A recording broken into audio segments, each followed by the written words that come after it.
Okay, well, last week we have lesson about comparing fractions. When we compare fractions, where you're given, say, two fractions, and you'd like to see which one is greater than the other, or which one is lesser, or if they are equal. So that's what you mean by comparing fractions. Okay, so how do we do? Alright, so in comparing fractions with the same denominators, the one with a bigger numerator is the one that is greater. Okay, so basically you can compare fractions if the denominator are the same. Say for example, this fraction 2/5 and 1/5. So you can see that the denominators are the same, which is 5, and we'd like to find out which one is greater. Okay. Alright, so as you can see, the denominators are the same, and since the numerator is 2 and the other one is 1, therefore 2/5 is greater than 1/5.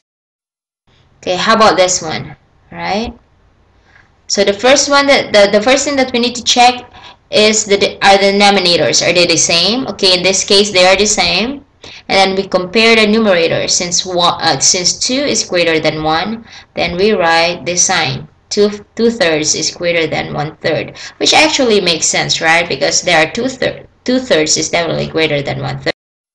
Okay, how about this one?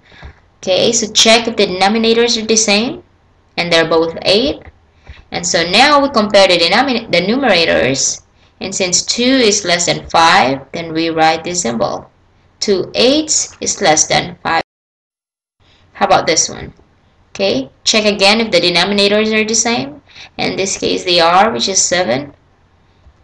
And then we compare the numerators. Since 6 is greater than 2, therefore 6/7 is greater than 2.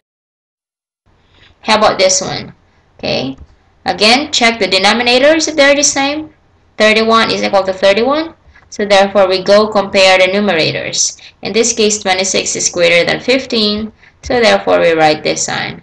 26 over 31 is greater than 15 over 31.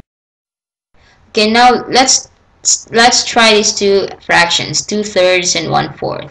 Now again we check the denominators, are they the same? Well, 3 and 4 are not the same, so therefore we cannot directly compare these fractions.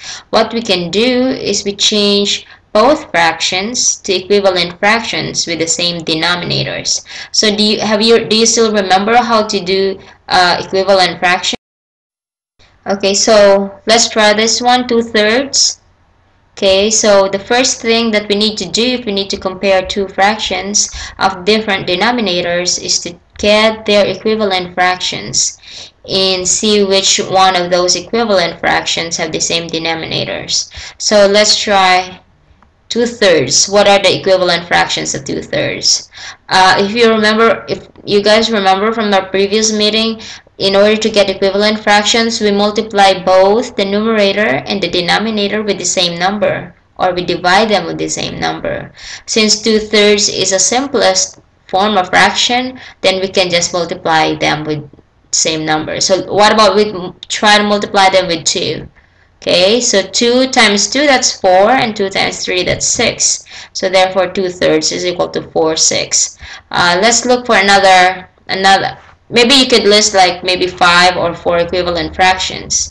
Alright, so let's try multiply 2/3 with 3 over 3, so that is 6 over 9, meaning both the numerator and denominator you can multiply with 3, and so that's your equivalent fraction.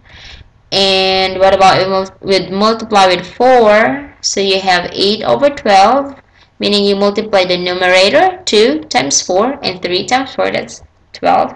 And let's try another one, multiplying it by 5, so you have 10 over 15.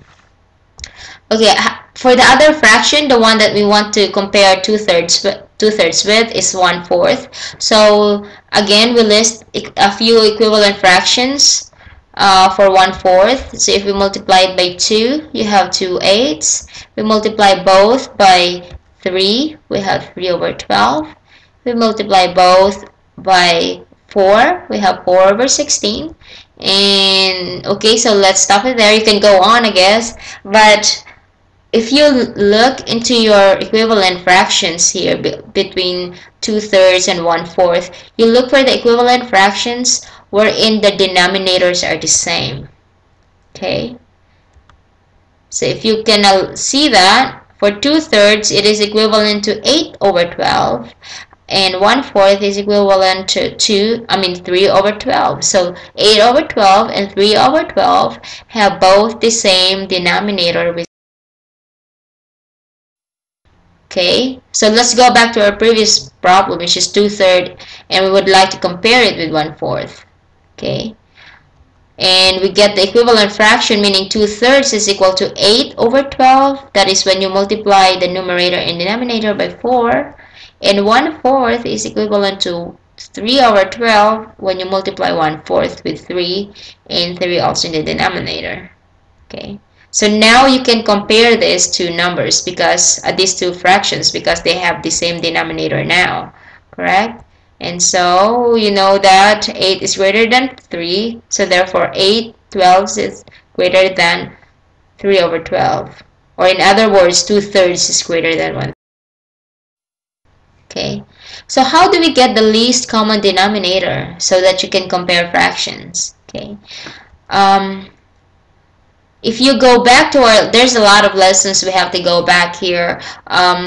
We need to go back into learning how to do the equivalent fractions, and we need to also go back into learning the multiples of certain numbers. Alright, so if you would like to compare 6/5 or 6/5 and 2/4, you look at the denominator. 5 and 4, they're not the same, so we need to look for multiples of 5 and 4, meaning the same number that you can divide with 5 and 4. So what are the multiples of them? Okay, so why don't we try list all the multiple, not all, but a few multiples of 5. So we have 10, because 10 can be divided by 5.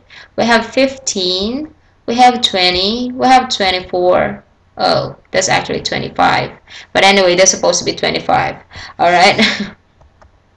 Okay, and 8, we have, for 4, we have 8, and we have 10, and we have 12, and we have 16, and we have 20. Alright, and we have, again, 24.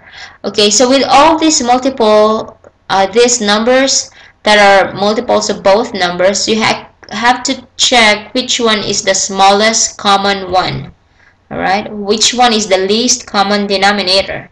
So you kind of see that both 5 and 4 has a common denominator of 20. That is actually the smallest common multiple of those two numbers. Okay, so that will be the new denominator that we will choose for our equivalent fractions. Okay, so let's write 20. Okay, so let's forget about that for a while. Okay, so what is 6/5 equivalent to, such that this new fraction has a denominator of 20? And on the other hand, what is 2/4 equivalent to, such that the new denominator has a new fraction has a denominator of 20? Okay, so let's go back to 6/5. Okay, in order for 5 to become 20, you have to multiply it with 4. So therefore, you also have to multiply the numerator by 4. Okay. Okay. So now your equivalent fraction for 6/5 is 24/20. How did we come up with 24/20? Since we wanted an equivalent fraction with a denominator of 20, we know that we need to multiply 5 by 4. So therefore, we also need to multiply 6 by 4. That's why we got 24/20. Alright, how about for 2/4? We want a fraction equivalent to 2/4 where the denominator is 20. So therefore, we need to multiply 4 by 5. And since we multiply 4 by 5, we also need to multiply 2 by 5 so that you don't change the fraction. Excuse me. So therefore, you have 10/20. So there you go. These are your equivalent fractions. Okay, let's try one more example. So you have two fractions and you want to get equivalent fractions with the same denominator. So let's list all the multiples Well, maybe a few multiples of both 7 and 3. The multiples that you want to find out are the multiples of your denominators. Okay, so for 7 we have 14, we have 21, we have 28, we have 35. So all these numbers are multiple of 7. And then let's go look for the multiples of 3. Well, since 7 starts with 14, then we don't want to use 6, 8 because obviously they are very small and you will not find a common number with 7. Okay, so let's start with a bigger number, which is like 12, but still 12 is not common. It's not, you cannot see 12 in the list of multiples for 7. So let's start with 12 for 3, and we have 15 because 15 is divisible by 3. We have 18, and we have 21, and we have 24. So all these 5 numbers are multiple of 3. So let's check between all the numbers or all the multiples of 7 and all the multiples of 3. Do you see something or a number in there that is common? Alright? Well, I guess the important thing is it's the smallest common number. But for this case, the one that I have listed up, we have a common of 21. Alright? So therefore, that is the common denominator that we want to use. Right? So let's forget about all these things. Okay. So with 1/7, you want to get an equivalent fraction that has a denominator of 21. Okay? So therefore, you multiplied 7 with 21 because 21 divided by 7 is 3. And so to get the equivalent fraction, you also have to multiply the numerator with 3. So therefore, your 1/7 is actually equivalent to 3 over 21. For your 2/3, in order to make your 3/21, you have to multiply it with 7. How did you come up with 7? It's 21 divided by 3, that's 7. Okay, if you multiply 3 with 7, you come up with 21. To get the numerator for that, you also have to multiply your denominator with 7. And so 7 times 2, that becomes 14. So that is your equivalent fraction. Okay, so now if you want to compare 1/7 and 2/3, well, you can see that 2/3 is bigger because it's 14 over 21 as compared to 3 over 21. So the equivalent fractions between two numbers, this is an important lesson because other than comparing fractions, we will also need this one for adding and subtracting. So I hope you guys will try to practice more of these and try to understand this one. Okay, have fun.